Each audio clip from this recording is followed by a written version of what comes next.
Në këtë intervistë të shkurtër do të hedhim dritë për disa segmente detaje shumë të rëndësishme të babait tuaj, i cili ishte piktori i popullit Guri i Madhi me vepra shumë të mëdha në pikturën shqiptare. Dhe pikërisht do ta nisim këtë intervistë me ju me faktin që ju keni hedhur një dorëshkrim ku pasqyroni detaje nga jeta e piktorit të popullit Guri i Madhi, babait tuaj. Kur ka nisur të hidhet ky dorëshkrim nga ana juaj? Po, le të themi fillimet e para kanë qenë menjëherë mbas largimit të tij nga jeta. Dhe kjo ka qenë një gjë shumë e mirë që kam bërë, sepse koha bën edhe haresat që mund të ndodhin. Dhe vit pas viti, pastaj sidomos mbas vitit 94, 1994, pra, vazhdoi një punë intensive, relativisht duke u mbështetur në prova, në fakte, në dëshmi të shumë miqve të tij, të piktorëve, kolegëve. Dhe jam përpjekur të paraqes jetën e tij me shumë aspekte. Gjatë procesit të shkrimit kam patur vështirësi, sidomos për pjesë, le të themi, që lidheshin me gjëra të veçanta të jetës së çdo njeriu, edhe intime. Po u bëra i fortë dhe kam shkruar një pjesë me dëshmitë që kam patur gjithmonë.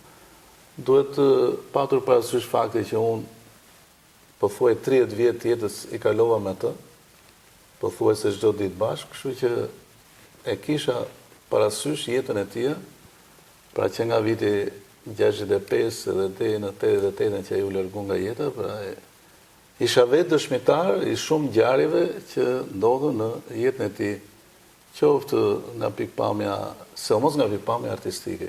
Kryesisht pandi këto të dhëna që merrni ju janë burimore të bashkozëve të piktorit popullit? Bashkozëve, gjithmonë. Bashkozëve ose edhe dokumenta shkresore. Kam marrë dhe në arkivin e shtetit, por edhe në dokumenta tjera që edhe më janë dhënë nga miq të mi që kanë hasur dokumenta që lidhen me veprën, me jetën e Guri i Madhit. Të gjitha këto unë i kam përmbledhur në këtë shkrim që për fat të keq është e vështirë ta mbarosh. Për arsye se çdo kohë dalin fakte të reja. Ashtu siç më ndodhi edhe para pak muajsh, rastësisht në internet pash një kinoditar të Kinostudios Shqipëria e Re të vitit 1967, ku bëhej fjalë për një ekspozitë të hapur në korrik të atij viti në Tiranë. Unë mbajtja mend diçka, po është ndryshe, mbajtja mend me atë provën që e ke të filmuar, është një filmim 1 minutë e pak sekonda, dhe ku flitej qartë që ishte ekspozitë personale dhe aty ishin shumë vepra të Guri i Madh, një pjesë e cilave dhe nuk i dim se ku janë, për fat keq. Po, një aspekt i rëndësishëm i provave fakteve tuaj, me sa më thatë në një bisedë paraprake pandi, janë edhe librat e përshtypjeve kur organizohet një ekspozitë të pikture, apo jo? Ne, për fat mirë, edhe në ekspozitën e fundit të vitit 1987, kemi ruajtur librat e përshtypjes të ekspozitës, e them shumë se kanë qenë disa libra, njëri prej tyre u zhduk me njerë 2-3 ditë mbas hapjes së ekspozitës së fundit të personale, kur jetonte në 1987. Por interesante ishte një fakt tjetër që në vitin 1967, para se të hapte ekspozitën që sa po thash në Tiranë, ai ka hapur një ekspozitë në Gjirokastër. Po. Dhe aty është ndihmuar shumë nga një mik i tij, Vaso Lili, i cili kishte ruajtur librin e përshtypjes të ekspozitës. Dhe janë rreth 50 përshtypje, që është një dokument i plot që vërteton që është hapur ekspozita dhe për arsye se dokumentat, fotot të ekspozitës nuk ka, vetë koha e tashme ishin çike vështirë. Por që është një dëshmi e fortë që dhe aty shikojmë edhe përmbajtjen e ekspozitës, cilat vepra kanë bërë pjesë dhe patjetër që puna bëhet më e lehtë pastaj. E kuptoj. Pandi të vijojmë në pyetjen e radhës. Piktori i popullit Guri i Madhi, si çdo artist, jetonte jashtë realitetit në Shqipërinë komuniste. Por kur e mori ai ndëshkimin e parë, e kemi fjalën për përjashtimin nga radhët si antar i partisë. Si e përballoi këtë moment? jeta e tij ka patur peripecitë e veta dhe mbas kthimit nga universiteti, nga Akademia e Shën Peterburgut, ai u sistemua me punë në Tiranë. Në 1960 ishte një nga 3 themeluesit e Akademisë së Arteve, pra pjesa e Fakultetit të Arteve, por në këtë kohë filluan edhe çik problemet për të. Ndoshta edhe ai vetë nuk e përballoi dot situatën kur erdhi në Shqipëri, pra unë jam përpjekur, jo vetëm unë, po bashkë me miq të tjerë që të analizojmë këtë pjesën e mos të qenit i përgatitur për situatën që ai do përballej në Shqipëri, me ato kufizime të mëdha, me ambientin që nuk ishte edhe shumë dashamirës. Ai u përpoq që të bëjë një ndryshim në artin shqiptar, siç thonë dhe kritika, dhe me sa duket këtu ai u ballafaqua me problemet e para. Plus edhe vështirësi tjera, sepse ai që ju e përmendët, ai jetonte pak jashtë realitetit të asaj kohe. Tani që e kujtoj dhe shikoj edhe dokumentat, e vërtetoj këtë fakt që ai me sa duket e pati shumë vështirë përshtatjen me atë që ndodhte në Shqipëri, në atë sistem që ishte. Dhe kështu që në fillim të viteve 60, në vitin 1962 mori një goditje të parë. Ai ishte antar i Partisë Komuniste të Punës, si quhej, që në vitin 1948, dhe pastaj goditjen përfundimtare mori në vitin 1967, në mars të atij viti, ku ai u përjashtua përfundimisht nga partia për disa motive të rënda. Një nga këto ishte mos pjesëmarrja në vlerë e organizatës partisë, por dhe të tjera arsye, të cilat e çuan deri në këtë vendim që mori organizata e partisë të Korpusit Gjirokastës, ku ai kishte shkuar atje në kuadër të luftës kundër burokratizmit që ishte në vitet 66-68. Po. Pra ishte një situatë shumë e rëndë për të, edhe për ne familjarët, nuk që e lehtë, se në atë kohë përjashtimi nga partia mund shkonte shumë thellë. Mi po unë jam habitur pikërisht që përjashtimi i tij nga partia lidhet edhe me faktin tjetër, që ai menjëherë një muaj mbas përjashtimit nga partia ka bërë ekspozit po në Gjirokastër personale, dhe më pas 2 muaj tjerë hap ekspozit tjetër në Tiranë, po personale.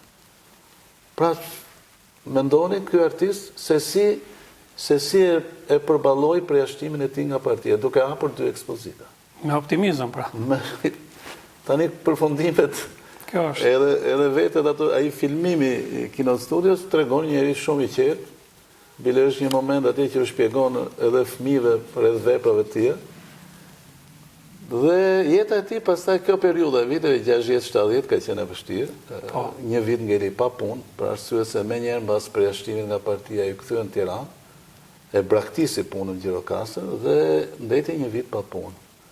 Më pas ai nga drejtuesit e artit të atyre viteve u sistemua në mjetet mësimore një ndërmarrje në Tiranë, që aty ishte i ngarkuar të bënte parulla dhe pjesë ilustruese të mësimeve në shkollat, veçanërisht shkollat e 8 vjeçare të asaj kohe. Po.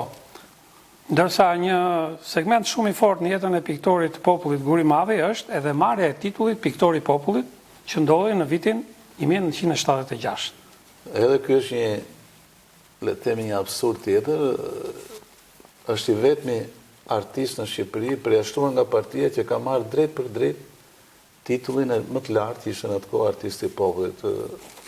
Mbas vitit 1972, jeta e Guri Madhi ndryshoi, për arsye sepse ai u angazhua në disa realizime veprash të mëdha, siç ishte për shembull ndarja e tapive, një kompozim shumë i madh që u vendos në sallën e presidencës sotme, që atëherë ka qenë presidiumi i Kuvendit Popullor quhej.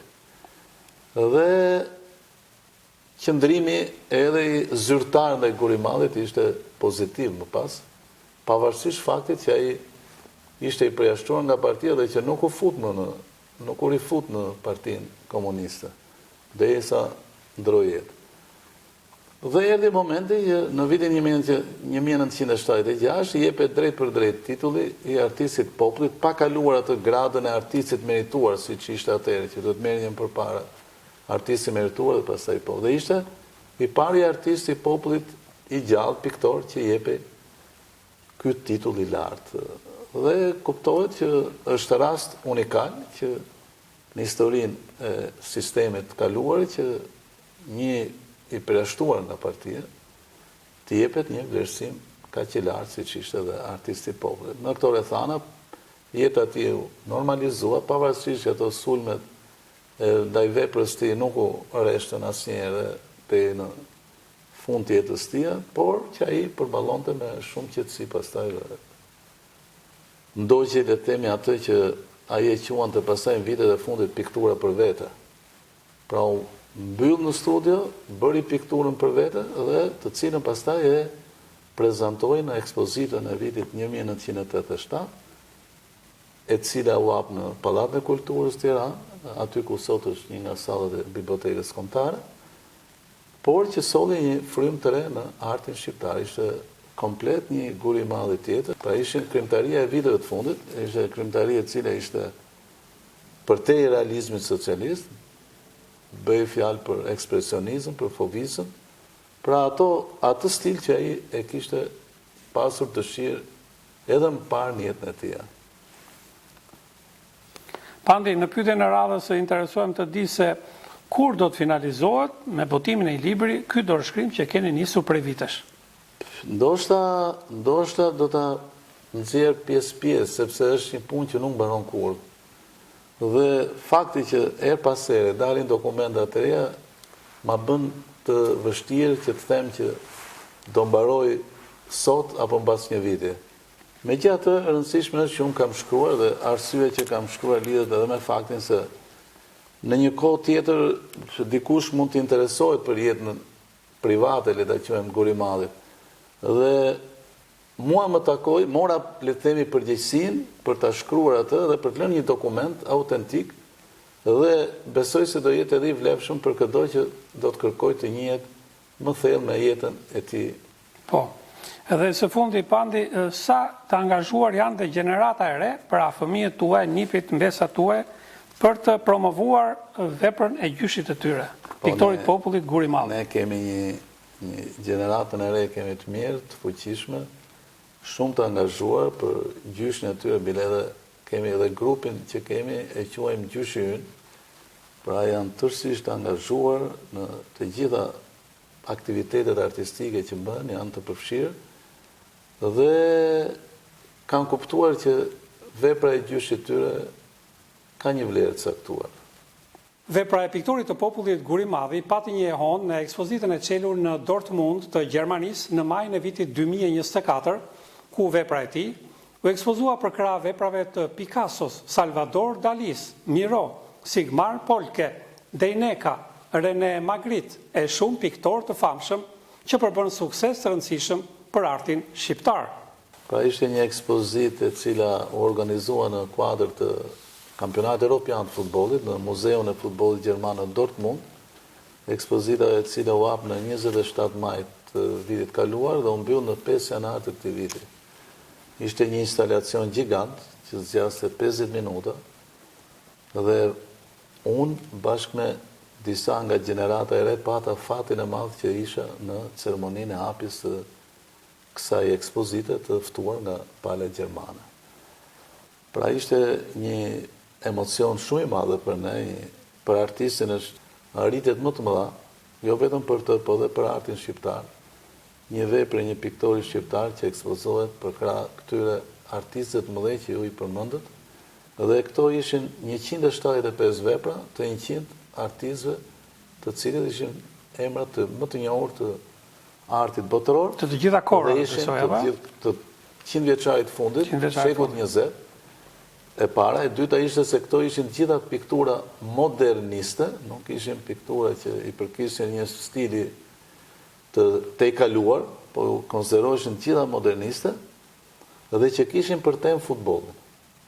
Pra ishin gjithë të element që Muzeu Gjerman i futbollit, kishin vite që punonin, patjetër me mbështetjen e shtetit gjerman, dhe ekspozita pati një sukses shumë të madh, por vëmendjet më veçantë mori dhe piktura e Gurimadit, kur nuk shkojnë në stadium. Është kjo pikturë që kemi në të djathën Pikërisht tonë. nga tifozët që shikojnë ndeshjen dhe aty janë tifozë të skuadrave ndryshme, dhe ky është një mesazh shumë i madh dhe këtu ishte edhe një nga sukseset e këtij kompozimi, që mesazhi që transmetonte, pra që ne jemi tifozë të ndryshëm, po ne jemi bashkë. Ne nuk kemi armiq me njëri tjetrin. Që është aq shumë i rëndësishëm edhe për situatën që kalohet sa për fushat e futbollit nëpër stadiume. Po. Dhe pati vërtet një publicitet shumë të gjerë, është publikuar në shumë gazeta, është analizuar dhe na dha një kënaqësi shumë të veçantë, siç të thash, ne ishim në ceremoninë e hapjes dhe aty krahas Picassos, krahas disa emrave, u përmend dhe emri Gurimadi. Po, dhe së fundi pandi, cilët ishin personalitetet që e vizituan këtë ekspozitë në majën e 2024-s? Aty ishin, mund t'ju them... Edhe nga vendi, po edhe nga Europa. Nga Europa ishin delegacione nga shumë vende. Mos harrojmë që ishte kampionati evropian dhe aty, le të themi, e bënin këtë vizitë të gjitha delegacionet që ishin pjesëmarrëse në kampionat.